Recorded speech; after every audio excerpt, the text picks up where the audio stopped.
মেয়েটি তার বান্ধবীদের মতো দাঁড়িয়ে দাঁড়িয়ে ফুচকা খেল না। অন্যদের চেয়ে তার বোরকাটাও ভিন্ন, বেশ ঢিলেঢালা। আরও বিস্মিত হলাম যখন সে ফুচকা খাওয়ার পর বসে পানি পান করলো। আমি একটি চায়ের দোকানের সামনে বেঞ্চে বসা, পাশেই বাইক রাখা। ওরা এবার নিজেদের মধ্যে গল্প করছে। হঠাৎ একটি ব্যাটারি চালিত অটোরিকশা আসায় তাতে চড়ে বসে ওরা। আমিও তাড়াহুড়ো করে চায়ের বিল মিটিয়ে বাইক নিয়ে ওদের ফলো করতে লাগলাম। একটা জায়গায় এসে অটোরিকশাটি থামলো। আমিও থেমে গেলাম। না, ওই মেয়েটি নামেনি, অন্য একটি মেয়ে নেমেছে। আবার চলতে লাগলো গাড়িটি। কিছু দূর গিয়ে আবার গাড়িটি থামলো। এবার নামলো সেই মেয়েটি। নেমে গাড়িতে থাকা বান্ধবীকে কি না কি বলে গেটের ভেতরে ঢুকে গেল। আমি সামনে এগিয়ে দেখে নিলাম ভালো করে গেটে লেখা মায়ের দোয়া ভিলা। মনে মনে কিছুটা প্রশান্তি অনুভব করলাম। যাই হোক, মেয়েটির ঠিকানাটা তো জেনে গেলাম। ভাবতে লাগলাম, ইস, মেয়েটাকে যদি বউ হিসেবে পেতাম। রাত 10টার দিকে বাড়ি ফিরলাম। মা বসে আছেন। জিজ্ঞেস করলাম, কি ব্যাপার, এখনো ঘুমাওনি তুমি? উত্তরে মা কিছু না বলে পাল্টা আমাকে বকুনি দিলেন। বললেন, তোর কি সে খেয়াল নেই যে বাড়িতে মা অসুস্থ? তাড়াতাড়ি ফিরতে হবে, বিয়ে করে নিলেই তো পারিস। তারপর যখন খুশি বাড়ি ফিরিস, অসুবিধে নেই। বিয়ে নিয়ে মা আমার উপর প্রচণ্ড চটে আছেন। কারণ চাকরি করি 3 বছর হতে চলল। অথচ এর মধ্যে বাবা মারা যাবার পরে মায়ের অনেক অনুরোধ করা সত্ত্বেও আমি বিয়ের জন্য রাজি হইনি। মায়ের খুব শখ, তিনি তার নাতি নাতনির মুখ দেখতে চান, তাদেরকে কোলে পিঠে করে মানুষ করে রেখে যেতে চান। কিন্তু সে কি বললেই আর হয়? আমার যে সেইভাবে কোনো মেয়েকেই মনে ধরেনি। এবার গিয়ে মায়ের কোলে বাধ্য ছেলের মতো শুয়ে পড়লাম। আমাকে এভাবে শুয়ে যেতে দেখে মা বলে উঠলেন, কি বাচ্চাদন, মতলবটা কি? মায়ের আঁচলের একটি অংশ আঙ্গুলের মাথায় পেঁচাতে পেঁচাতে আমি বললাম, মা, মা গো, ও মা, আজ না একটি মেয়েকে দেখে এলাম। এই বলে থেমে গেলাম আমি। আমার মাথায় হাত বুলাতে বুলাতে এবার মা বললেন, ভালো কথা। তা মেয়েটার বাড়ি কোথায় আর কি করে? আমি বললাম, সেটা তো জানি না, তবে মেয়েটির বাসা আমাদের নেত্রকোনা শহরেই। আমি তাকে একটি বাসায় ঢুকতে দেখেছি। এটাই হয়তো তাদের বাসা, এর বেশি কিছু জানি না। মা বললেন, আচ্ছা ঠিক আছে, আমি যাব কাল ওদের বাসায়। কখন নিয়ে যাবি? কিছুটা অবাক হলাম। বললাম, কালই যেতে হবে তোমার? পরে গেলে হয় না? এবার মা আমার কান টেনে ধরে বললেন, মেয়েটির যদি কোথাও বিয়ে দিয়ে দেয়, পরে কি হবে? আর এখনো যে মেয়েটির বিয়ে হয়নি বা বিয়ে ঠিক হয়নি, সেটাও তো আমরা জানি না, তাই না? মায়ের কথাগুলো শুনে আমি আর কিছুই বলতে পারলাম না। চুপচাপ উঠে ডাইনিং রুমের দিকে চলে গেলাম। মা বাইকের পেছনে বসে থাকতে পারেন না, তাই সিএনজি নিয়ে রওনা হলাম। মা ছেলে বসে বসে পাত্রী দেখার বিভিন্ন বিষয় নিয়ে আলোচনা করছি। মাকে শিখিয়ে দিচ্ছি কোন প্রসঙ্গে কোন কথাটি বলতে হবে। কিন্তু মা আমার উপদেশ গ্রহণ করতে নারাজ। তিনি তার মতো করে সবকিছু করতে চান। আমাদের বাড়ি থেকে জেলা শহর সিএনজি যোগে 1 ঘন্টার পথ। আমাকে চাকরির সুবাদে সপ্তাহের 5 দিনই নেত্রকোনা থেকে কেন্দুয়ায় যাতায়াত করতে হয়, আর তাই বাইক কেনা। প্রতিমধ্যে মায়ের কথায় 4 কেজি বালিশ মিষ্টি ও কিছু পান সুপারি কিনে সাথে নিয়ে নিলাম। খালি হাতে কি আর সম্বন্ধ দেখতে যাওয়া চলে? কিছুক্ষণ পরে গিয়ে মায়ের দোয়া বিলার সামনে সিএনজিতে থামলো। মাকে বললাম, মা, এটাই সেই বাসা। কাল এই বাসাতেই মেয়েটিকে ঢুকতে দেখেছিলাম। মা এবার হেসে বললেন, আল্লাহই ভালো জানেন, এই বাসাটা ওই মেয়েরই নাকি অন্য কারোর? আমি বললাম, অন্য কারোর বলতে কি বলতে চাইছো তুমি মা? আরে গাধা, বাসাটি তো মেয়েটির কোনো আত্মীয়ের বাসাও হতে পারে, অথবা সে এখানে টিউশনি পড়ায়, এমনও তো হতে পারে, তাই না? আমার মাথায় এত কিছু আসেনি আগে। ভাবলাম মা তো ঠিকই ধরেছেন, তাই তো তেমন কিছু তো হতে পারে। গেট খোলাই আছে, কি করব বুঝতেছি না। সিএনজি রিজার্ভ করে এনেছি। ড্রাইভার আমাদের এসব দেখে জিজ্ঞেস করলো, না জানিয়ে কি এসেছেন নাকি? জি ভাই, হুট করে না জানিয়েই আসা। এখন কি করব বুঝতেছি না। ড্রাইভার আমার দিকে তাকিয়ে মুচকি হেসে বলল, দাঁড়ান আপনারা, আমি দেখছি কি করা যায়। বাসাটির বিপরীত পাশে একটি চায়ের দোকান রয়েছে। ড্রাইভার সেখানে গিয়ে দোকানদারের সাথে কথা বলে এলো। এসে বলতে লাগলো, আপনারা তো ভুল জায়গায় চলে এসেছেন। ভুল জায়গায় মানে? এই বাসার মালিকের উপযুক্ত কোনো মেয়ে নেই। ছোট দুটি বাচ্চা আছে, মানে কিন্ডারগার্টেনে পড়ে এমন। বুঝতে পারলাম। মায়ের ধারণায় সঠিক প্রমাণিত হলো। মাও শুনলেন ড্রাইভারের কথা। এবার মা বললেন, তুই এখানে দাঁড়া, আমি ভেতরে গিয়ে কথা বলে আসছি। আমি আর কিছু বললাম না, জানি এই ভুলের জন্যই আমার উপর দিয়ে সুনামি বয়ে যাবে। মা ভেতরে গেলেন, বাইরে বসে অপেক্ষা করতে লাগলাম আমি। প্রায় 15 মিনিট পর মা ফিরে আসলেন। বললাম, কিছু জানতে পারলে? মেয়েটি এখানে বাচ্চাদেরকে পড়াতে আসে, ফোন নাম্বার নিয়ে এসেছি।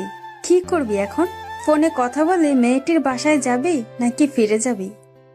দেখো, তোমার কাছে যা ভালো মনে হয় করো। আমার দিকে একটি কাগজ বাড়িয়ে দিয়ে বললেন, এই নে, এতে মেয়েটির ফোন নাম্বার লেখা রয়েছে, কল দিয়ে আমাকে দে, কথা বলি।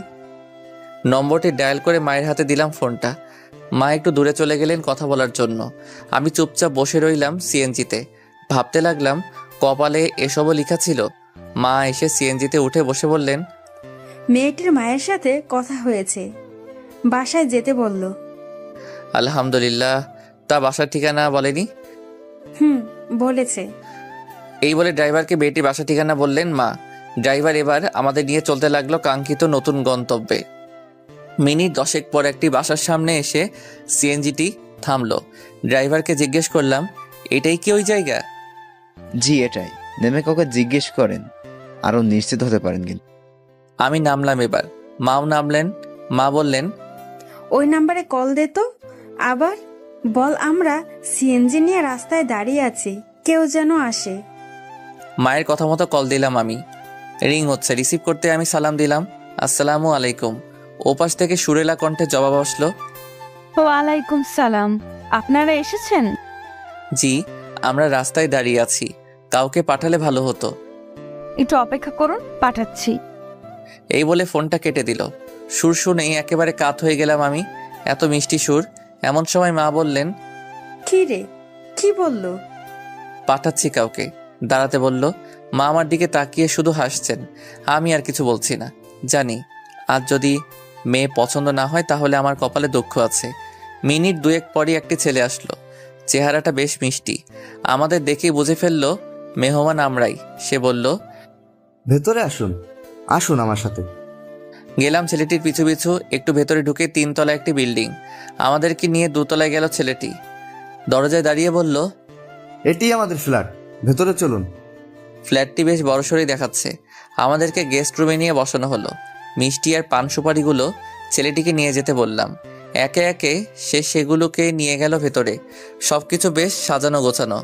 মা বললেন, বলতো মেয়েটি কেন টিউশনি পড়ায়? কেন আবার? হতে পারে সে তার শিক্ষার চর্চার জন্য এটি করে। ঠিক ধরেছিস, আমারও তাই মনে হচ্ছে। দেখা যাক সামনে কি হয়। এমন সময় মায়ের বয়সী একজন ভদ্র মহিলা আসলেন। সালাম ও কুশল বিনিময় হলো ওনার সাথে। বসলেন আমাদের সামনের সোফায়। তারপর মাকে সরাসরি জিজ্ঞেস করলেন, এবার তাহলে বলুন, এই পর্যন্ত কি করে আসা হলো? আসলে আমার ছেলে এখানে চাকরি করে। গতকাল নাকি সে একটি মেয়েকে দেখে এবং পিছু নেয়।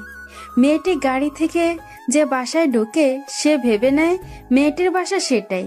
তারপর বাড়ি ফিরে রাতে আমাকে সে সবকিছু বলে। তারপর আমি ওকে নিয়ে আজ একেবারে চলে আসি সম্বন্ধের জন্য কথাবার্তা বলতে। ওই বাসায় গিয়ে জানতে পারি মেয়েটির বাসা সেটাই নয়, সেখানে নাকি সে পড়াতে যায়। তখন ওদের থেকে নম্বর নিয়ে কথা বলে এখানে আসা। এই হলো পুরো কাহিনী। মায়ের মুখে সব শুনে ভদ্র মহিলা মুচকি আসলেন আর বললেন, হায় আল্লাহ, এত কিছু ঘটে গেছে। যাই হোক, আল্লাহ যা করেন ভালোর জন্য করেন।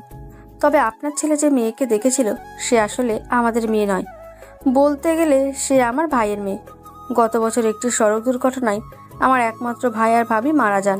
তা নয় তাদের একমাত্র সন্তান ও উত্তরসূরি। এরপর থেকে ও আমাদের সাথেই আছে।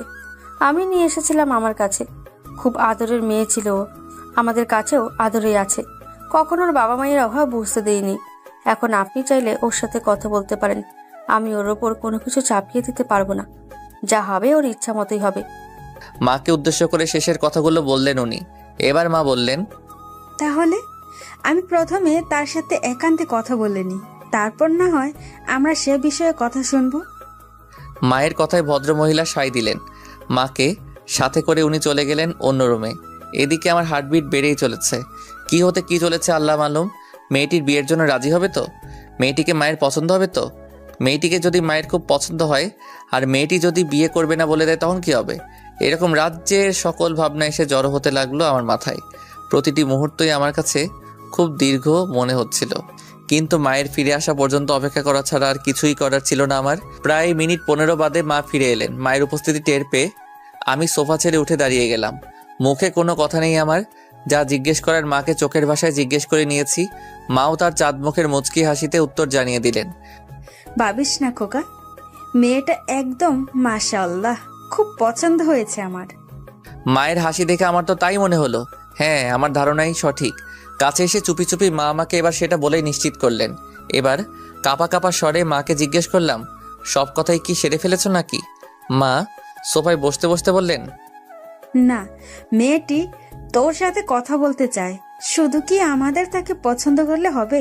তারও তো একটা পছন্দের ব্যাপার আছে, মতামতের ব্যাপার আছে, তাই না? মাথা নেড়ে বললাম, তা তো অবশ্যই আছে। তো আমার সাথে মেয়েটি আবার কিসের কথা বলবে? মা তার চোখ দুটো বড় বড় করে দিয়ে আমার দিকে তাকিয়ে বললেন, বলদ কোথাকার, মেয়েটা তোর সাথে কি কথা বলতে চায় সেটা কি আমাকে বলেছে? নিশ্চয়ই মেয়েটা তোকে এটা সেটা জিজ্ঞেস করবে। অনেকটা ইন্টারভিউর মতোই ধরে নিতে পারিস। এতে তোকে পাশ করতেই হবে। এই মেয়েকেই আমি আমার ঘরের বউ হিসেবে চাই। আর যদি সেটা তোর কারণে সম্ভব না হয় তাহলে চিরকুমার হয়ে থাকতে হবে তোর, বলে দিলাম আমি। আরে বাবা, বাবারে বাবা, এত দেখছি সুনামির চেয়ে ভয়ঙ্কর কিছু।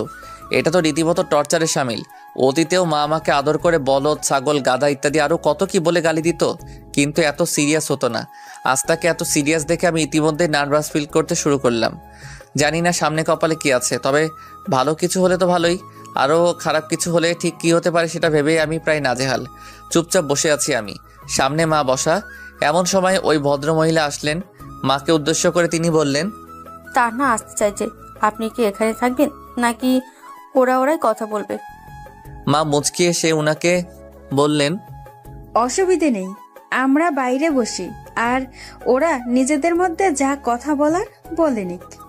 মা সোফা ছেড়ে উঠে দাঁড়ালেন। এবার আমার কাছে এসে কাঁধে হাত রেখে বললেন, যা জিজ্ঞেস করে অনেস্টলি উত্তর দিস, মিথ্যা বলতে যাস না। আর তোরও কোনো কিছু জিজ্ঞেস করার থাকলে করে নিস, এটি সারা জীবনের বিষয়। Be careful. মায়ের মুখে কথাগুলো শুনে খানিকটা ভরসা পেলাম। চলে গেলেন মা। আমি চুপচাপ নিচের দিকে তাকিয়ে রইলাম। কয়েক মুহূর্ত পর দরজায় কেউ নক করলো। দরজা খোলাই ছিল, তবুও নক করলো। আমি সেদিকে তাকাতেই সে বলে উঠল, ভেতরে আসতে পারি? আমি উঠে দাঁড়িয়ে পড়লাম। বললাম, জি আসুন। মুখের দিকে তাকানোর সাহস করতে পারলাম না আমি। পায়ের দিকে তাকালাম, না কিছুই দেখা গেল না। স্যালোয়ারটা একেবারে মেঝেতে ঘেঁষে ঘেঁষে আসছে। সোফার কাছে আসতেই বললাম, বসুন। বসলো সে, আমিও বসলাম। স্যালোয়ার কামিজ পরে এসেছে ও, মাথায় ওড়না দেওয়া। মুখটা দেখা যাচ্ছে না, বুঝে ফেললাম অযথাই দেখার, বৃথাই চেষ্টা করে কোনো লাভ নেই। নিজে থেকে দেখতে না দিলে দেখার সুযোগ পাবো না। গতকাল ফুচকা খাওয়ার সময় মুখটা ভালোভাবে দেখতে পারিনি, তবে যেটুকুই দেখেছিলাম সেটুকু মাশাআল্লাহ একেবারে লাজবাব। চুপচাপ বসে রইলাম আমি। এমন সময় নীরবতা ভেঙে দিয়ে সে বলল, আপনার নাম কি? রিয়াদ আহমেদ ভুঁইয়া। আপনার নাম? সানজানা মেহজাবিন তানহা। কি করেন আপনি? সরকারি চাকরি। স্যালারি কথা বলতে চাইতেই তানহা থামিয়ে দিল আমায়। বলল, থাক, স্যালারির কথা বলতে হবে না। ঘুষ খান? কিছু মনে করবেন না আমার কথায়। আজকাল তো সরকারি চাকরি পেতে হলে রাজনৈতিক পরিচয়কে প্রাধান্য দেওয়া হয়, লাখ লাখ টাকা ঘুষ দিতে হয়, আরো নানান অসুধ উপায়ে সরকারি চাকরিতে লোকেরা ঢোকে। আপনিও কি সেভাবে ঢুকেছিলেন?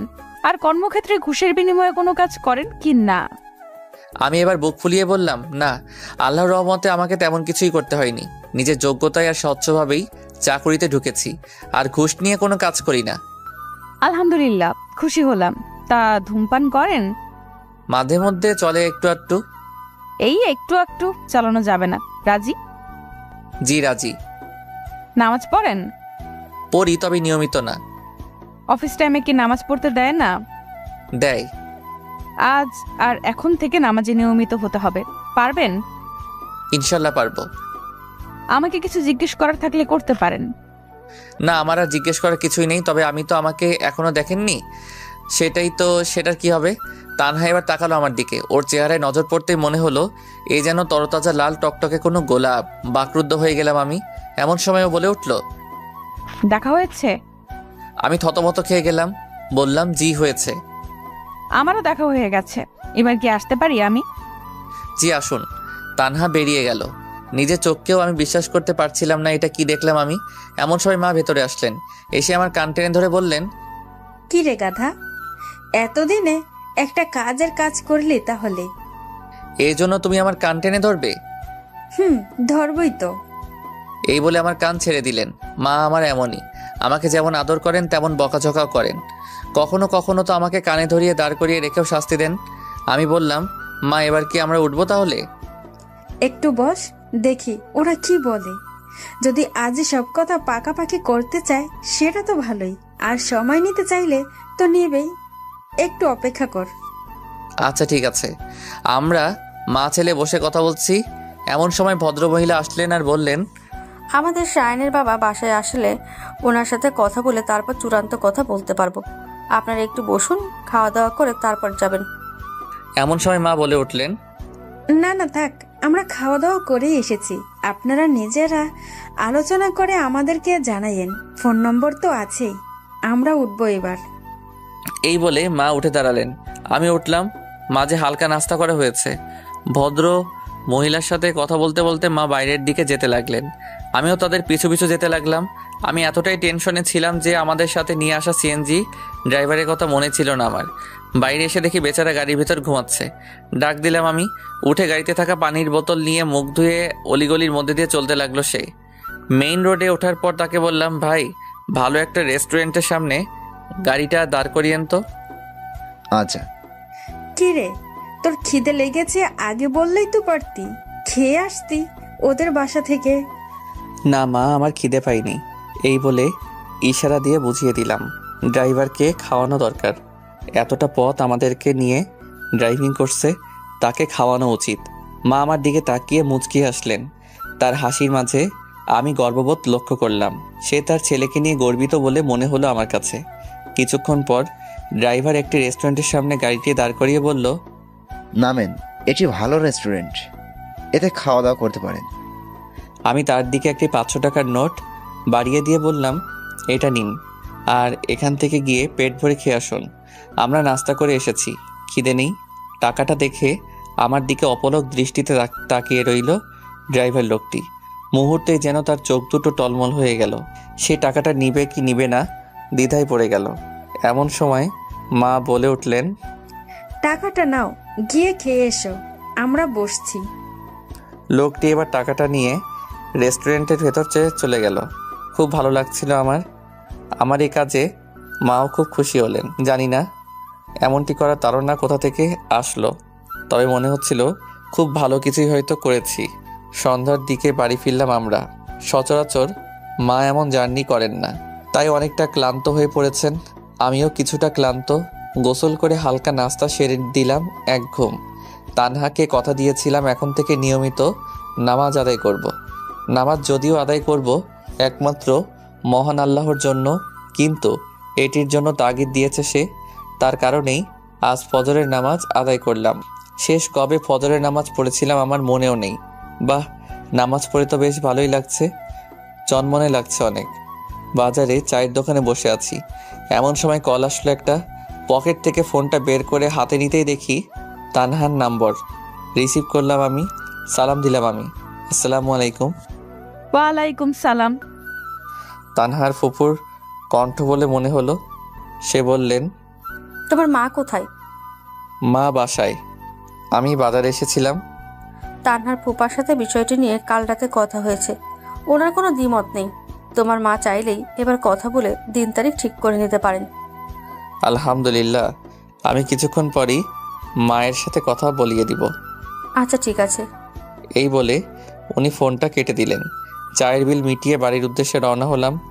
বাইক নেই সাথে, হেঁটেই যাচ্ছি। আর ভাবছি কত স্বপ্ন দেখতাম, একদিন বিয়ে করব, আমারও একটা বউ হবে, একেবারে চাঁদের মতো বউ, যাকে এক নজর দেখলেই শুধু যে চোখ জুড়াবে তা নয়, সাথে মনও জুড়াবে। তাকে স্বপ্নের মতো করে সাজাবো, খুব খুব ভালোবাসবো তাকে। কারণে অকারণে সে আমার সাথে অভিমান করবে আর আমি তা ভাঙাবো, এমন হাজারো ভাবনায় বিভোর হয়ে বাড়ির পথে হাঁটতে লাগলাম আমি। মিনিট 5 পরে এসে বাড়ি পৌঁছালাম। মা বারান্দায় বসে আছেন। আমাকে দেখেই বললেন, কি রে, কোথায় ছিলি?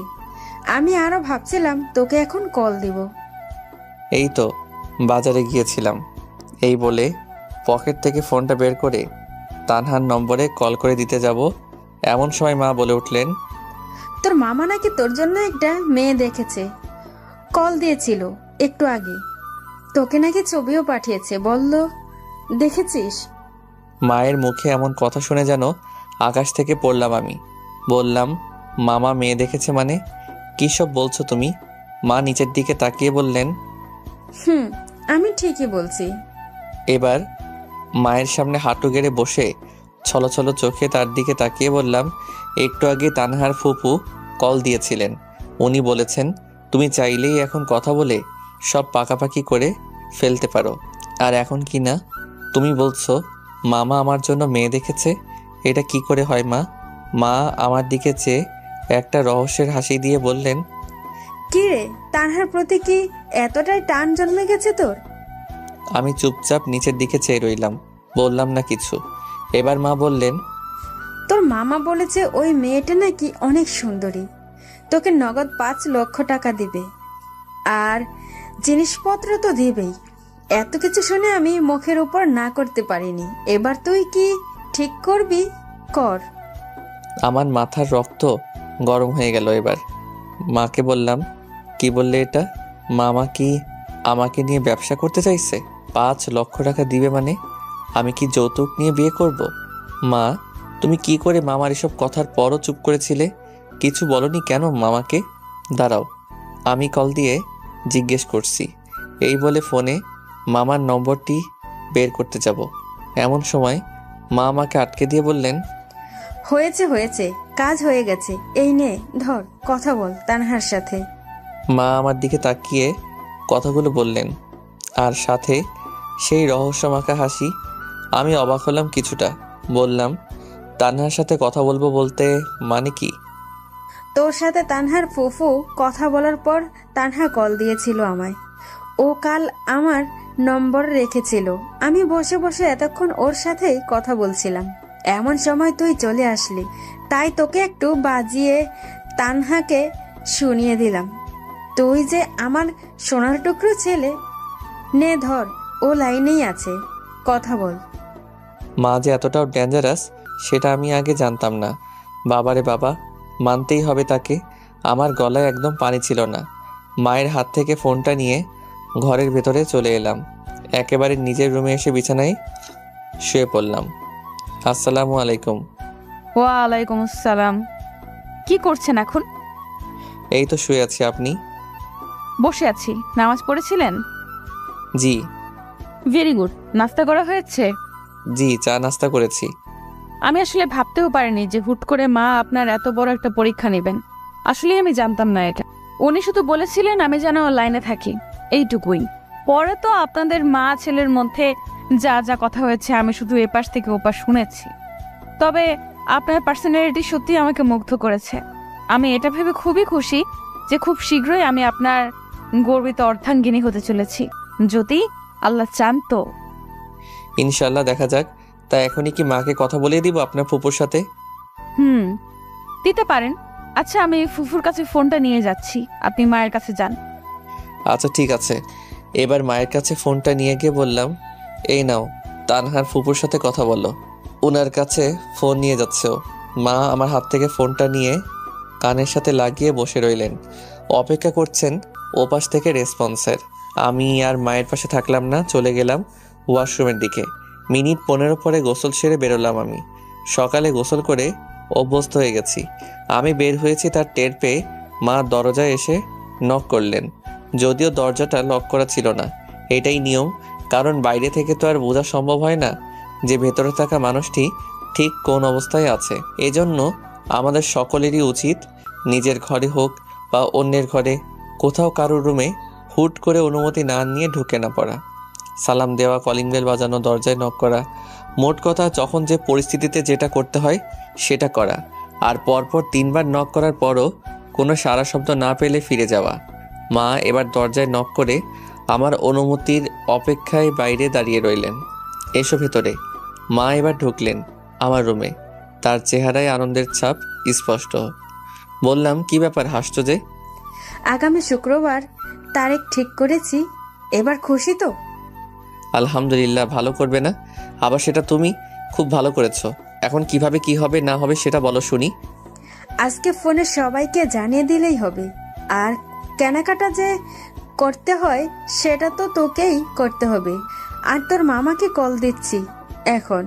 তোর মামা আসলে সেই এখানে মেহমানদারির সব ব্যবস্থা করবে। তুই কি বলিস? দেখো, তুমি যেভাবে যা ভালো মনে করো। আচ্ছা ঠিক আছে। আর শোন, তানহার থেকে জেনে নিস তো ওর ঠিক কি কি পছন্দ বা অপছন্দ, পরে জানাস আমাকে। তোমাদের বিয়ের সময় কিভাবে বিয়ের সকল আনুষ্ঠানিকতা করা হয়েছিল বলো তো মা? আমার মুখে এমন প্রশ্ন শুনে মা হাসতে লাগলেন আর বললেন, আর কি কিভাবে? তোর বাবা তো আমাকে একবার দেখেই একেবারে কাত হয়ে গিয়েছিল। 1 টাকাও যৌতুক আনেনি। আমাদের বিয়েতে দেনমোহর ঠিক করা হয়েছিল 50,000 টাকা, যা কিনা তৎকালীন সময়ের তুলনায় অনেক বেশি ছিল। তোর বাবা সেটা বিয়ে পড়ানোর সময়ই নগদে দিয়ে দেয়। সেই দিনগুলোর কথা কি কখনো ভোলা যায়? বাবার সাথে বরযাত্রী কতজন গিয়েছিল? গিয়েছিল 15-20 জনের মতো। অনেকেই নাকি যেতে চেয়েছিল, কিন্তু তোর বাবাই নাকি তাদেরকে সাথে নেননি। তিনি বলেছিলেন, তোমাদের সবাইকে বৌভাতের দিন আমার বাড়িতে আমি মেহমানদারি করব। বরযাত্রায় এত মানুষ গিয়ে তাদের উপর জুলুম করার কোনো প্রয়োজন নেই। বাহ, চমৎকার। এখন কেমন হয় বাবার সবকিছু যদি তার সন্তান অনুসরণ করে? মা একগাল হেসে বললেন, যা খুশি করিস, এবার খাবি, আয়। কথাগুলো বলে মা বেরিয়ে গেলেন আমার রুম থেকে। আমারও বেশ চনমনে লাগছে। বিয়ে করব বলে একটা ভাব চলে এসেছে মনে। দেখতে দেখতে 1 সপ্তাহ কেটে গেল। রাত পোহালেই বিয়ে। বিয়েকে ঘিরে তেমন কোনো ঝামেলা নেই, এত চোখ ধাঁধানো কোনো আয়োজন। একেবারে সবকিছুই সাদামাটাভাবে করা হচ্ছে। আত্মীয় স্বজনের অনেকেই ইতিমধ্যে আমাদের বাড়িতে চলে এসেছেন। মাই সবাইকে আসতে বলেছেন। গোটা বাড়ি এতদিন পর আত্মীয় স্বজনদের পদচারণায় মুখরিত হয়ে উঠল। শেষ বাবা যখন মারা গিয়েছিলেন সেদিন সবাই এসেছিল, আর আজ আসলো। আমাদের মানুষের জীবনচক্র আসলে কতই না অদ্ভুত। আমরা মোট 20 জন যাব বলে তাদেরকে জানিয়ে দিলাম, তাই 3টি গাড়ি ঠিক করা হলো। এগুলো মামাই দেখেছেন। আমি ওই গায়ে হলুদের নামে অন্যের হাতে গোসল করিনি, হলুদ মাখিনি, করতেও দেইনি কোনো রং মাখামাখি। সব কিছু একদম সিম্পলই হচ্ছে। অবশ্য এই নিয়ে আমার সামনে আপত্তি তোলার সাহস কেউ এসে দেখায়নি। আশা করছি আর কেউ দেখাবেও না, কারণ ওরা আমায় খুব ভালো করে চেনে। সব কিছুই প্রস্তুত। ঘরে আগত আত্মীয় মেয়ে লোকেরা তাদের সাজসজ্জার বিষয়াবলী নিয়ে ব্যস্ত। এটা তারা করতেই পারে। ঘড়ির কাঁটা তখন রাত 11টায় পৌঁছে গেছে। ছাদে নিরিবিলি একা বসে আছি আমি। ভাবলাম তানহাকে একটা কল দিলে কেমন হয়। পরক্ষণে আবার ভাবলাম না, কল দিব না, একটা টেক্সট পাঠানো যাক। কিন্তু কি লিখবো মনে মনে নিজে বললাম, কিরে রিয়াদ, কাল যে মেয়েটি তোর বউ হতে চলেছে তাকে তুই কল দিতে আর মেসেজ পাঠাতে এত ভাবছিস? তোকে দিয়ে কিছুই হবে না, বলদ কোথাকার। আবার বলি না, সাহস করে একটা মেসেজ পাঠিয়ে দেখ না, কি হয়। মনের কথা শুনলাম, দিলাম পাঠিয়ে মেসেজে লিখলাম, আসসালামু আলাইকুম, সজাগ আছেন কি? মেসেজটা পাঠিয়ে ভাবছিস কি করলাম এটা, কেন মেসেজটা পাঠালাম? কি না কি ভেবে বসে কে জানে। যদি ভাবে দেখো কাল বিয়ে আর আজ এত রাতে মেসেজ পাঠিয়েছে, যেন তার আর তর সইছে না। আবার নিজেকে নিজে বললাম, কুল রিয়াদ কুল, এত ভয় পেলে চলবে বল? মেসেজ পাঠিয়েছিস, বেশ করেছিস, এবং এবার ওয়েট কর, দেখ কোনো রিপ্লাই আসে কিনা।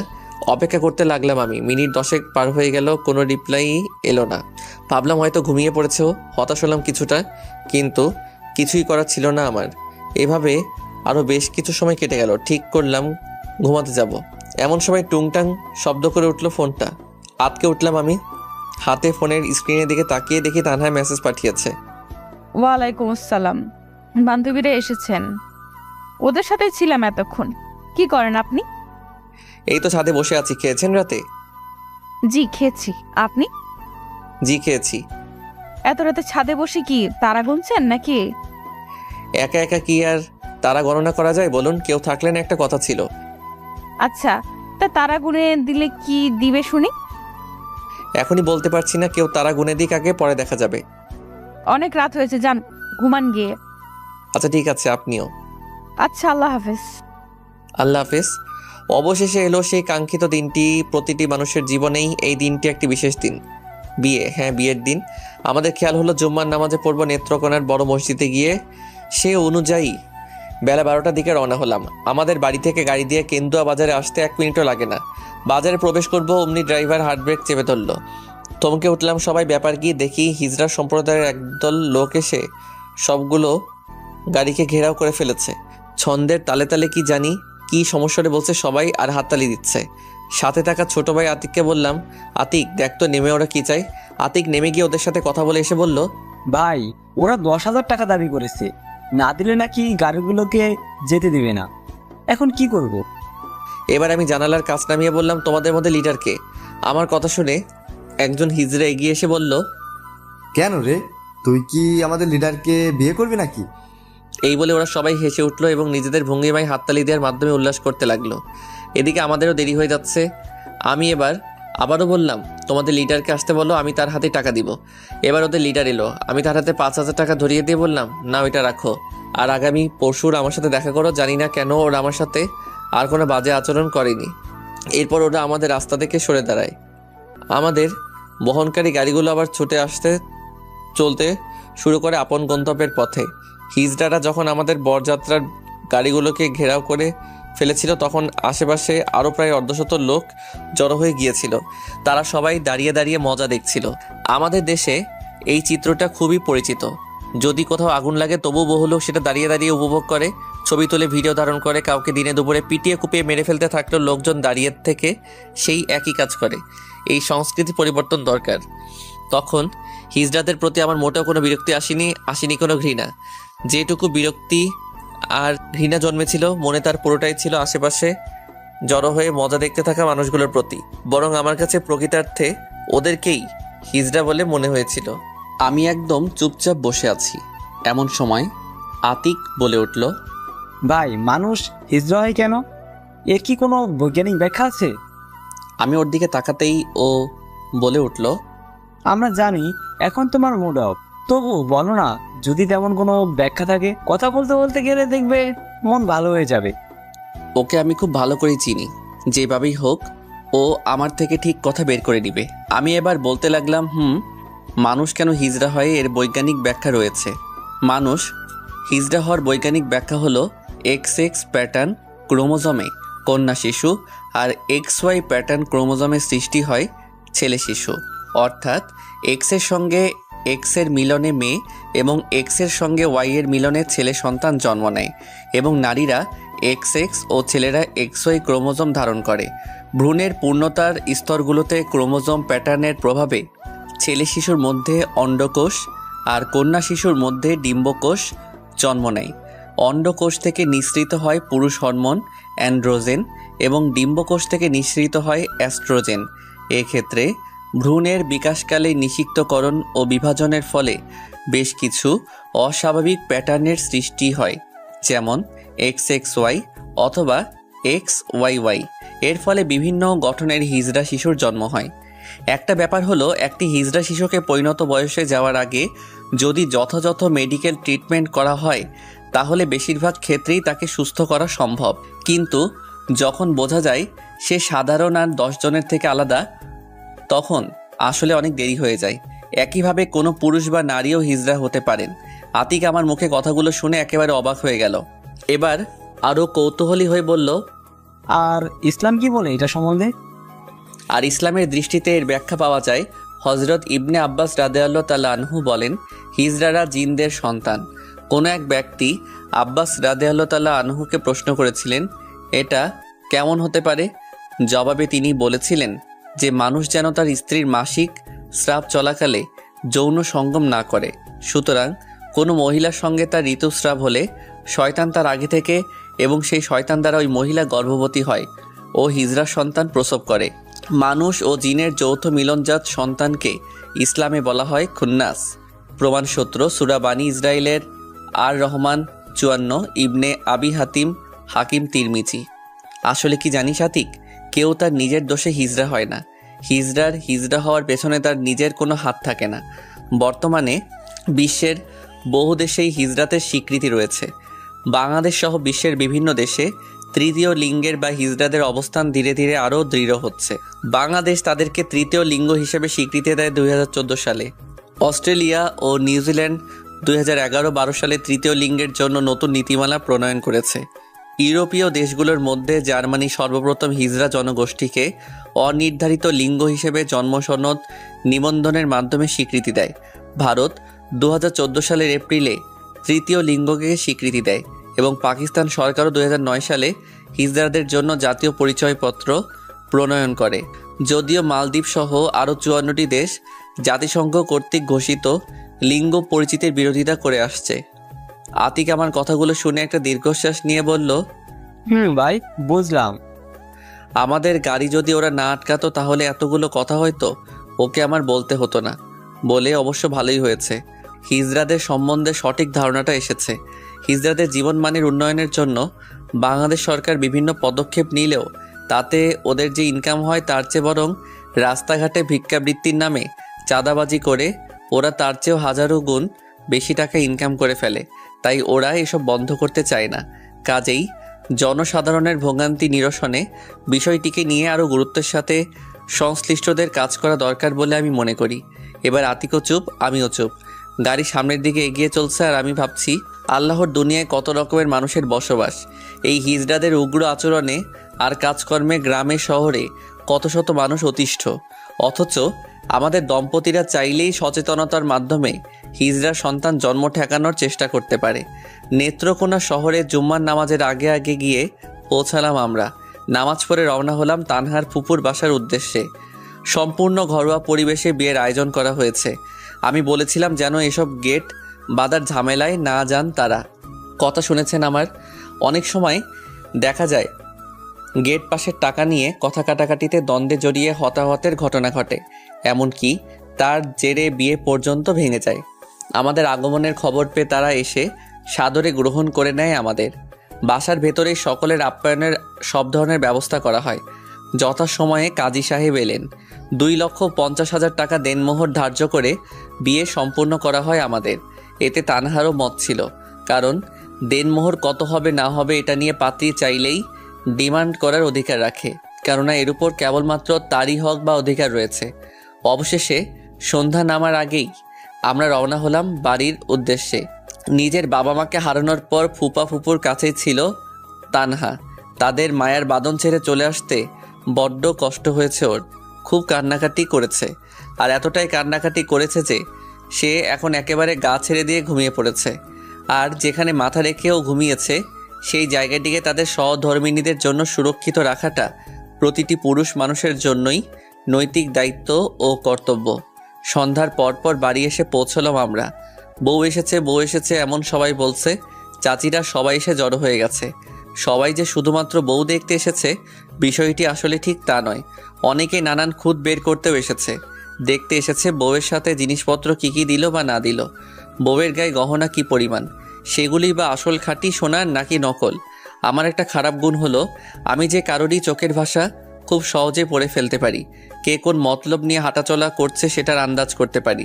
এগুলো আবার সত্য প্রমাণিত হয়। তানহাকে মায়ের রুমে নিয়ে বসানো হয়েছে। সবাই খুব ভিড় করে আছে ওর চারপাশে। ভিড় করবে নাই বা কেন, রিয়াদের বউ বলে কথা। আমি রুমে যাব এমন সময় কানে ভেসে আসলো একটি কথা, দেখেছি শুধু সুন্দরী বউই এনেছে, আর কিছু আনতে পারিনি।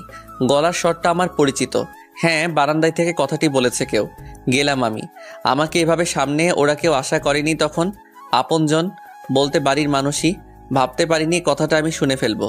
4 জন ভদ্রমহিলা, তারা সম্পর্কে আমার চাচি হন। এবার তাদের উদ্দেশ্যে বললাম, আমার চাচারা যা আনতে পারেনি আমি তা এনেছি। তারা কাগজের ফুল এনেছিল আর আমি এনেছি বাগানের তরতাজা ফুল। আশা করি এর সুবাস আমাদের সংসারের আশেপাশে যারা থাকে তারাও পাবেন। কি বলেন আপনারা? তারা খুব ভালো করে বুঝতে পেরেছে যে আমি কথাটা ঠিক কোথায় বলেছি। আর কোনো কথা বললেন না তারা। চুপচাপ চেয়ার ছেড়ে উঠে চলে গেলেন। আমাদের সমাজের নারীদের হলো এই কিছু সমস্যা। তারা নিজেদের মেয়েদেরকে স্বামীর ঘরে সুখে দেখতে চাইবে। তারা চাইবে মেয়ের জামাই যেন তাদের মেয়ের সব কথা মেনে চলে, চাইবে মেয়ে যেন সেখানে রাজরানীর হালতে থাকে, অথচ ঘরে ছেলের বউকে দেখবে কাজের মেয়ের মতো। ছেলে যদি বউয়ের কথায় কোনো কিছু করে বসে তবেই কেল্লা ফতে।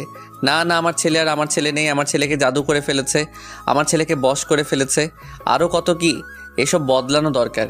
চিন্তা ভাবনা আর দৃষ্টিভঙ্গির পরিবর্তন করা দরকার।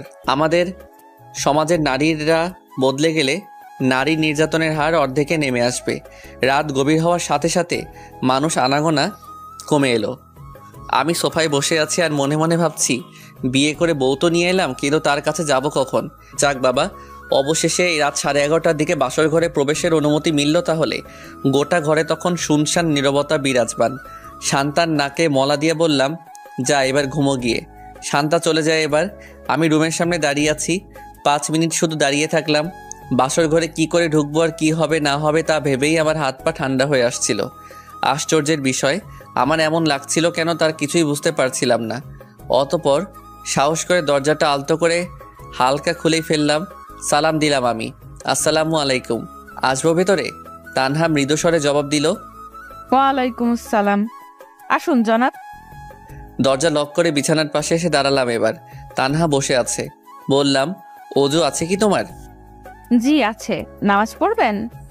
আমি কিছুটা অবাক হয়ে বললাম, তুমি তো দেখছি জানোই, তাহলে নামাজ পড়বো।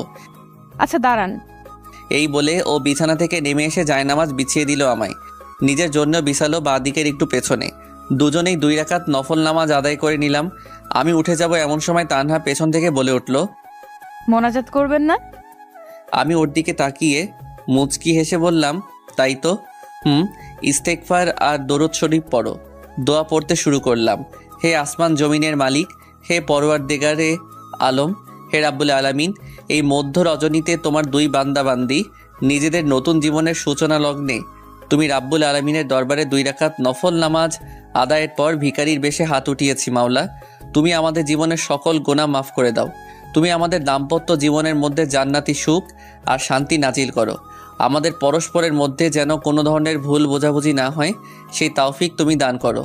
আমাদের ঔরসে তুমি নেক সন্তান নসিব করিও। আমাদের মধ্যে তুমি বরকত দান করো। আমাদের দুজনের বাবার বংশের আর মায়ের বংশের যারা আজ মৃত, তাদের সকলের কবরকে তুমি জান্নাতের টুকরা বানিয়ে দাও।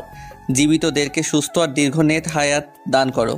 গোটা পৃথিবীতে তুমি শান্তি নাজিল করো। আমিন ইয়া রাব্বুল আলামিন। মোনাজাত শেষ হতেই তানহা পেছন থেকে এসে জড়িয়ে ধরলো আমায়। কিছুটা অবাক হলাম আর বললাম, কি ব্যাপার, করছো কি? আপনি মাদ্রাসায় পড়েছেন তাই না? হ্যাঁ, জানতে না তুমি?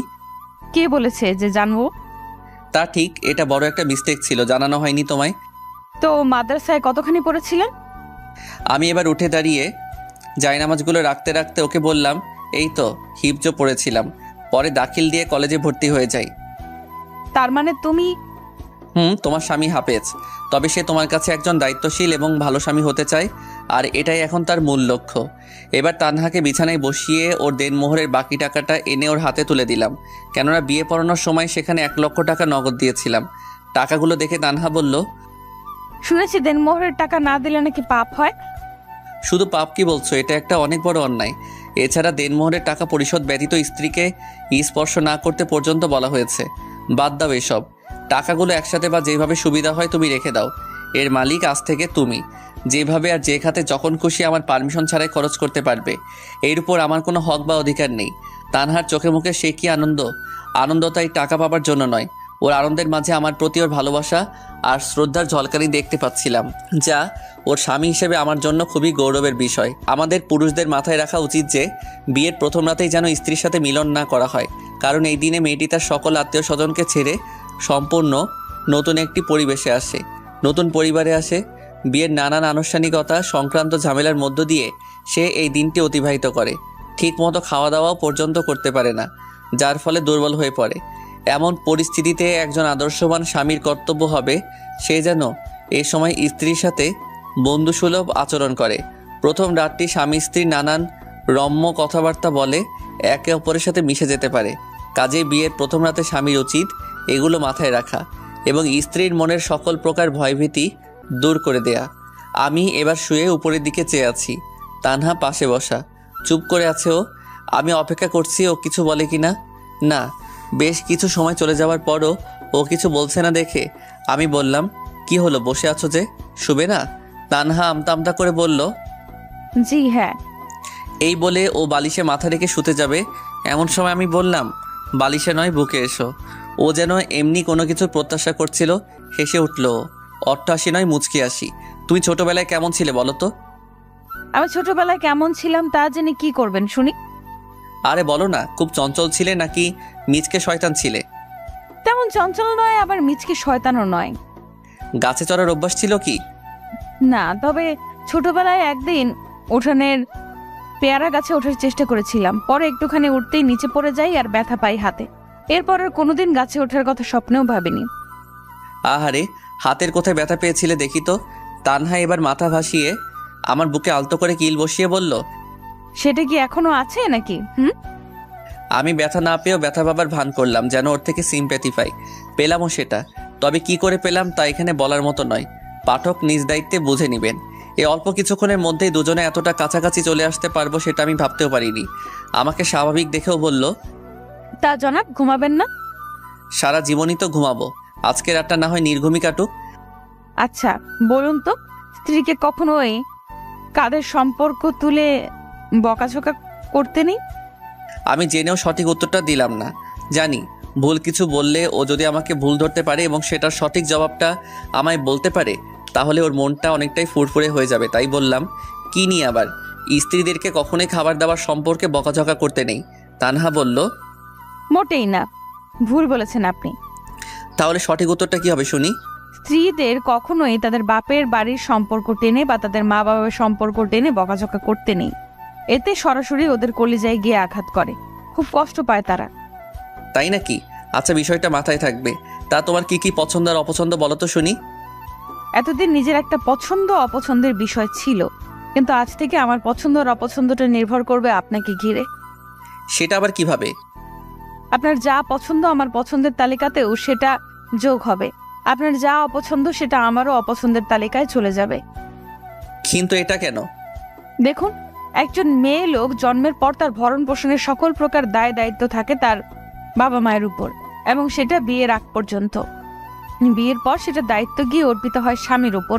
স্বামীর ভালো লাগা মন্দ লাগাকে প্রাধান্য দেওয়াটা স্ত্রীর জন্য অবশ্যই কর্তব্য, আর আমিও সেটাই করব, যেন আমার স্বামী আমাকে নিয়ে সন্তুষ্ট থাকে এবং শুধুমাত্র আমাকেই তার সবটা দিয়ে মনে প্রাণে ভালোবাসেন। আমি ওর কথাগুলো যতই শুনছিলাম ততই অবাক হচ্ছিলাম। বললাম, আমি কি পারবো তোমার যথাযথ সম্মান আর মর্যাদা দিয়ে আমার বউ করে রাখতে? পারবেন না কেন? আমার যথেষ্ট ভরসা রয়েছে আপনি পারবেন, এবং সেটা খুব ভালোভাবেই। আমি চেষ্টা করব একজন স্বামী হিসেবে তোমার সব ধরনের অধিকার সুনিশ্চিত করার, তোমাকে নিজের সাধ্যমতো সবটুকু দিয়ে সুখী রাখার। তোমার কাছে আমার আবেদন থাকবে, কখনো আমার অবাধ্য হয়েও না, কখনো আমার মায়ের সাথে অসদাচরণ করো না। আমার সকল আত্মীয় স্বজনকে তুমি নিজের আপনজন হিসেবেই দেখবে, আমিও তোমার সকল আত্মীয় স্বজনকে দেখব সাধ্যমতো সবটুকু দিয়ে। দেখব, আপনি যা যা বলবেন আমি তাই তাই করব, কখনো অবাধ্য হব না। আমি এবার ওকে আমাদের বাড়ির মহিলাদের সম্বন্ধে পুরো ধারণা দিয়ে দিলাম। কোন মহিলা কেমন, কার সাথে কিভাবে কথা বলতে হবে, কাকে কি বললে বেশি খুশি হবে, কাকে ভুলেও কখনো কোন কথাটি বলা যাবে না, কিভাবে চললে আমাদের বাড়ির মানুষ তাকে একজন আদর্শ মানুষ হিসেবে সম্মানের চোখে দেখবে এবং মূল্যায়ন করবে, তার 16 কলা ওকে বলে দিলাম আমি। আর এইভাবে কিছু খুনসুটি, কিছু হাসি, কিছু রোমান্টিকতা আর কিছু বর্ণনাতীত মুহূর্তের মধ্য দিয়ে রাত পার করে দিলাম দুজনে। সকালে আমি একটু ঘুমিয়ে পড়েছিলাম, কেউ মাথায় হাত বুলিয়ে দিচ্ছে টের পেয়ে চোখ মেললাম আমি। ঝাপসা চোখে তানহার মুখের হাসিটা দেখতে পেয়ে মন জুড়িয়ে গেল। বললাম, কখন উঠলে? নামাজের পর ঘুমাওনি? পরে ঘুমিয়ে নেব, কাজ করছিলাম একটু। চা এনেছি, পান করে নিন। এই বলে ও চায়ের কাপটি এগিয়ে দিল আমার দিকে। এক চুমুক চা মুখে দিয়ে চিনি কম হওয়ার ছুতোয় ওকে কাছে টেনে নিলাম আমি, জড়িয়ে ধরে পান করে নিলাম অমৃত সুধা। হাই বন্ধুরা, গল্পটা কেমন লাগলো অবশ্যই কমেন্ট করে জানাবেন। আর যারা এখনও চ্যানেলটিকে সাবস্ক্রাইব করেনি তারা অবশ্যই প্রেমের তাজমহল চ্যানেলটি সাবস্ক্রাইব করে রাখুন। অন্যদের চেয়ে তার বউটা বেশ ঢিলে ঢালা। আরো বিস্মিত হলাম যখন সে ফুচকা খাওয়ার পর বসে পানি পান করলো। আমি একটি চায়ের দোকানের সামনে বেঞ্চে বসা, পাশেই বাইক রাখা। ওরা এবার নিজেদের মধ্যে গল্প করছে। হঠাৎ একটি ব্যাটারি চালিত অটোরিকশা আসায় তাতে চড়ে বসে ওরা। আমিও তাড়াহুড়ো করে চায়ের বিল মিটিয়ে বাইক নিয়ে ওদের ফলো করতে লাগলাম। একটা জায়গায় এসে অটোরিকশাটি থামলো। আমিও থেমে গেলাম। না, ওই মেয়েটি নামেনি, অন্য একটি মেয়ে নেমেছে। আবার চলতে লাগলো গাড়িটি। কিছু দূর গিয়ে আবার গাড়িটি থামলো। এবার নামলো সেই মেয়েটি। নেমে গাড়িতে থাকা বান্ধবীকে কি না কি বলে গেটের ভেতরে ঢুকে গেল। আমি সামনে এগিয়ে দেখে নিলাম ভালো করে গেটে লেখা মায়ের দোয়া ভিলা। মনে মনে কিছুটা প্রশান্তি অনুভব করলাম। যাই হোক, মেয়েটির ঠিকানাটা তো জেনে গেলাম।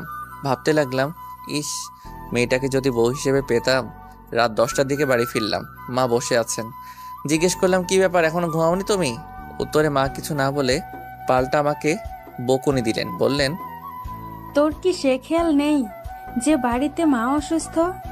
তাড়াতাড়ি ফিরতে হবে, বিয়ে করে নিলেই তো পারিস। তারপর যখন খুশি বাড়ি ফিরিস, অসুবিধে নেই। বিয়ে নিয়ে মা আমার উপর প্রচণ্ড চটে আছেন। কারণ চাকরি করি 3 বছর হতে চলল। অথচ এর মধ্যে বাবা মারা যাবার পরে মায়ের অনেক অনুরোধ করা সত্ত্বেও আমি বিয়ের জন্য রাজি হইনি। মায়ের খুব শখ, তিনি তার নাতি নাতনির মুখ দেখতে চান, তাদেরকে কোলে পিঠে করে মানুষ করে রেখে যেতে চান। কিন্তু সে কি বললেই আর হয়? আমার যে সেইভাবে কোনো মেয়েকেই মনে ধরেনি। এবার গিয়ে মায়ের কোলে বাধ্য ছেলের মতো শুয়ে পড়লাম। আমাকে এভাবে শুয়ে যেতে দেখে মা বলে উঠলেন, কি বাচ্চাদর, মতলবটা কি? মায়ের আঁচলের একটি অংশ আঙুলের মাথায় পেঁচাতে পেঁচাতে আমি বললাম, মা গো, ও মা, আজ না একটি মেয়েকে দেখে এলাম। এই বলে থেমে গেলাম আমি। আমার মাথায় হাত বুলাতে বুলাতে এবার মা বললেন, ভালো কথা। তা মেয়েটার বাড়ি কোথায় আর কি করে? আমি বললাম, সেটা তো জানি না, তবে মেয়েটির বাসা আমাদের নেত্রকোনা শহরেই। আমি তাকে একটি বাসায় ঢুকতে দেখেছি। এটাই হয়তো তাদের বাসা, এর বেশি কিছু জানি না। মা বললেন, আচ্ছা ঠিক আছে, আমি যাব কাল ওদের বাসায়। কখন নিয়ে যাবি? কিছুটা অবাক হলাম। বললাম, কালই যেতে হবে তোমার? পরে গেলে হয় না? এবার মা আমার কান টেনে ধরে বললেন, মেয়েটির যদি কোথাও বিয়ে দিয়ে দেয়, পরে কি হবে? আর এখনো যে মেয়েটির বিয়ে হয়নি বা বিয়ে ঠিক হয়নি, সেটাও তো আমরা জানি না, তাই না? মায়ের কথাগুলো শুনে আমি আর কিছুই বলতে পারলাম না। চুপচাপ উঠে ডাইনিং রুমের দিকে চলে গেলাম। মা বাইকের পেছনে বসে থাকতে পারেন না, তাই সিএনজি নিয়ে রওনা হলাম। মা ছেলে বসে বসে পাত্রী দেখার বিভিন্ন বিষয় নিয়ে আলোচনা করছি। মাকে শিখিয়ে দিচ্ছি কোন প্রসঙ্গে কোন কথাটি বলতে হবে। কিন্তু মা আমার উপদেশ গ্রহণ করতে নারাজ। তিনি তার মতো করে সবকিছু করতে চান। আমাদের বাড়ি থেকে জেলা শহর সিএনজি যোগে 1 ঘন্টার পথ। আমাকে চাকরির সুবাদে সপ্তাহের 5 দিনই নেত্রকোনা থেকে কেন্দুয়ায় যাতায়াত করতে হয়, আর তাই বাইক কেনা। প্রতিমধ্যে মায়ের কথায় 4 কেজি বালিশ মিষ্টি ও কিছু পান সুপারি কিনে সাথে নিয়ে নিলাম। খালি হাতে কি আর সম্বন্ধ দেখতে যাওয়া চলে? কিছুক্ষণ পরে গিয়ে মায়ের দোয়া ভিলার সামনে সিএনজিতে থামলো। মাকে বললাম, মা, এটাই সেই বাসা। কাল এই বাসাতেই মেয়েটিকে ঢুকতে দেখেছিলাম। মা এবার হেসে বললেন, আল্লাহই ভালো জানেন, এই বাসাটা ওই মেয়েরই নাকি অন্য কারোর? আমি বললাম, অন্য কারোর বলতে কি বলতে চাইছো তুমি মা? আরে গাধা, বাসাটি তো মেয়েটির কোনো আত্মীয়ের বাসাও হতে পারে, অথবা সে এখানে টিউশনি পড়ায়, এমনও তো হতে পারে, তাই না? আমার মাথায় এত কিছু আসেনি আগে। ভাবলাম মা তো ঠিকই ধরেছেন, তাই তো তেমন কিছু তো হতে পারে। গেট খোলাই আছে, কি করব বুঝতেছি না। সিএনজি রিজার্ভ করে এনেছি। ড্রাইভার আমাদের এসব দেখে জিজ্ঞেস করলো, না জানিয়ে কি এসেছেন নাকি? জি ভাই, হুট করে না জানিয়েই আসা। এখন কি করব বুঝতেছি না।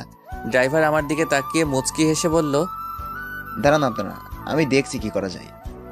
বাসাটির বিপরীত পাশে একটি চায়ের দোকান রয়েছে। ড্রাইভার সেখানে গিয়ে দোকানদারের সাথে কথা বলে এলো। এসে বলতে লাগলো, আপনারা তো ভুল জায়গায় চলে এসেছেন। ভুল জায়গায় মানে? এই বাসার মালিকের উপযুক্ত কোনো মেয়ে নেই। ছোট 2টি বাচ্চা আছে, মানে কিন্ডারগার্টেনে পড়ে এমন। বুঝতে পারলাম। মায়ের ধারণাই সঠিক প্রমাণিত হলো। মাও শুনলেন ড্রাইভারের কথা। এবার মা বললেন, তুই এখানে দাঁড়া, আমি ভেতরে গিয়ে কথা বলে আসছি। আমি আর কিছু বললাম না, জানি এই ভুলের জন্যই আমার উপর দিয়ে সুনামি বয়ে যাবে। মা ভেতরে গেলেন। বাইরে বসে অপেক্ষা করতে লাগলাম আমি। প্রায় 15 মিনিট পর মা ফিরে আসলেন। বললাম, কিছু জানতে পারলে? মেয়েটি এখানে বাচ্চাদেরকে পড়াতে আসে, ফোন নাম্বার নিয়ে এসেছি। কি করবি এখন? ফোনে কথা বলে মেয়েটির বাসায় যাবি নাকি ফিরে যাবি? দেখো, তোমার কাছে যা ভালো মনে হয় করো। আমার দিকে একটি কাগজ বাড়িয়ে দিয়ে বললেন, এই নে, এতে মেয়েটির ফোন নাম্বার লেখা রয়েছে, কল দিয়ে আমাকে দে, কথা বলি। নম্বরটি ডায়াল করে মায়ের হাতে দিলাম ফোনটা। মা একটু দূরে চলে গেলেন কথা বলার জন্য। আমি চুপচাপ বসে রইলাম সিএনজিতে। ভাবতে লাগলাম কপালে এসবও লেখা ছিল। মা এসে সিএনজিতে উঠে বসে বললেন, মেয়েটির মায়ের সাথে কথা হয়েছে, বাসায় যেতে বলল। আলহামদুলিল্লাহ। তা বাসার ঠিকানা বলেনি? বলেছে। এই বলে ড্রাইভারকে মেয়েটির বাসার ঠিকানা বললেন মা। ড্রাইভার এবার আমাদের নিয়ে চলতে লাগলো কাঙ্ক্ষিত নতুন গন্তব্যে। মিনিট 10 পর একটি বাসার সামনে এসে সিএনজিটি থামলো। ড্রাইভারকে জিজ্ঞেস করলাম, এটাই কি ওই জায়গা? নেমে কাউকে জিজ্ঞেস করেন, আরও নিশ্চিত হতে পারেননি। আমি নামলাম। এবার মাও নামলেন। মা বললেন, ওই নাম্বারে কল দে তো, আবার বল আমরা সিএনজি নিয়ে রাস্তায় দাঁড়িয়ে আছি, কেউ যেন আসে। মায়ের কথা মতো কল দিলাম আমি। রিং হচ্ছে। রিসিভ করতে আমি সালাম দিলাম, আসসালামু আলাইকুম। ওপাশ থেকে সুরেলা কণ্ঠে জবাব আসলো, ওয়ালাইকুম সালাম। আপনারা এসেছেন? জি, আমরা রাস্তায় দাঁড়িয়ে আছি, কাউকে পাঠালে ভালো হতো। একটু অপেক্ষা করুন, পাঠাচ্ছি। এই বলে ফোনটা কেটে দিল। সুর শুনেই একেবারে কাত হয়ে গেলাম আমি। এত মিষ্টি সুর। এমন সময় মা বললেন, কি রে, কি বললো? পাঠাচ্ছি কাউকে, দাঁড়াতে বলল। মা আমার দিকে তাকিয়ে শুধু হাসছেন। আমি আর কিছু বলছি না। জানি আজ যদি মেয়ে পছন্দ না হয় তাহলে আমার কপালে দুঃখ আছে। মিনিট 2 পরই একটি ছেলে আসলো। চেহারাটা বেশ মিষ্টি। আমাদের দেখেই বুঝে ফেললো মেহমান আমরাই। সে বলল, ভেতরে আসুন, আসুন আমার সাথে। গেলাম ছেলেটির পিছু পিছু। একটু ভেতরে ঢুকে 3 তলা একটি বিল্ডিং। আমাদেরকে নিয়ে 2 তলায় গেল ছেলেটি। দরজায় দাঁড়িয়ে বলল, এটি আমাদের ফ্ল্যাট, ভেতরে চলুন। ফ্ল্যাটটি বেশ বড়সড়ই দেখাচ্ছে। আমাদেরকে গেস্ট রুমে নিয়ে বসানো হলো। মিষ্টি আর পান সুপারিগুলো ছেলেটিকে নিয়ে যেতে বললাম। একে একে সে সেগুলোকে নিয়ে গেল ভেতরে। সবকিছু বেশ সাজানো গোছানো। মা বললেন, বলতো মেয়েটি কেন টিউশনি পড়ায়? কেন আবার? হতে পারে সে তার শিক্ষার চর্চার জন্য এটি করে। ঠিক ধরেছিস, আমারও তাই মনে হচ্ছে। দেখা যাক সামনে কি হয়। এমন সময় মায়ের বয়সী একজন ভদ্র মহিলা আসলেন। সালাম ও কুশল বিনিময় হলো ওনার সাথে।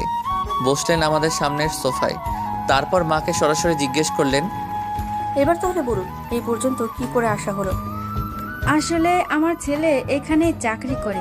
গতকাল নাকি সে একটি মেয়েকে দেখে এবং পিছু নেয়।